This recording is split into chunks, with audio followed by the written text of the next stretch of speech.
The Indiana Department of Corrections turns to an unusual place to solve cold case murders. Inmates are being asked for new leads by looking at information printed on playing cards sold at the prison. But first tonight, a new idea being dealt at the Travis County Jail to solve cold cases. There are dozens unsolved.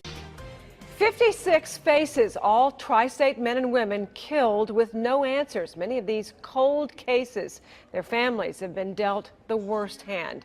But those faces now adorn playing cards being sent to prisons across Ohio. New at noon, Portland police roll out a new effort to try and crack some cold cases. They're doing it using playing cards. Brent Weisberg is live with more. Brent? Jenny, good afternoon. These playing cards represent not only cold cases here in Portland, but across the metro, even in Southwest Washington. They are 52 faces and cases that homicide detectives across the metro want solved. The Nine of Spades tells the story of Robert Duncan. Robert's body was found on the grounds of Sunnyside School. His niece, Marilyn Boyle, describes her uncle as kind, humble, a man who was stabbed to death as he was raising the American flag on September 16, 1991. The case went cold. As detectives search for a killer, they now hope something as simple as playing cards can help solve this case. Hundreds of these cards will go out to prisons and jails across the state. It will be inmates, even convicted murderers, who will use these while they are locked up. For the family of these cold case homicides, the new playing cards bring more hope that someone will come forward with a new tip. And it's so gratifying to know that, yes, they do care, that the police bureau does care, that there are people out there working to help solve this case. 9 on your sides, Evan Millward is live with why the program means so much to these families. Evan?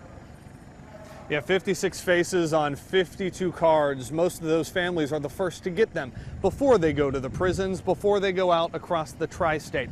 Tennille Llanos talking about a Colorado State Bureau of Investigation program.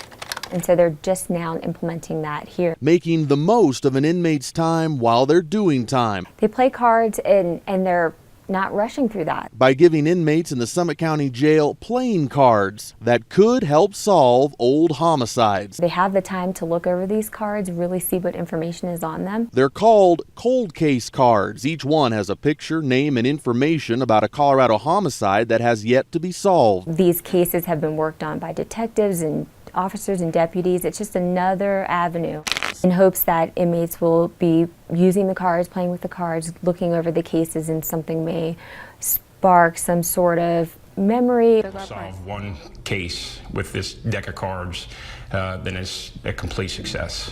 I'll be overwhelmed. These cold case cards have worked in other states, and even if it's like trying to hit an inside straight, there's always a chance.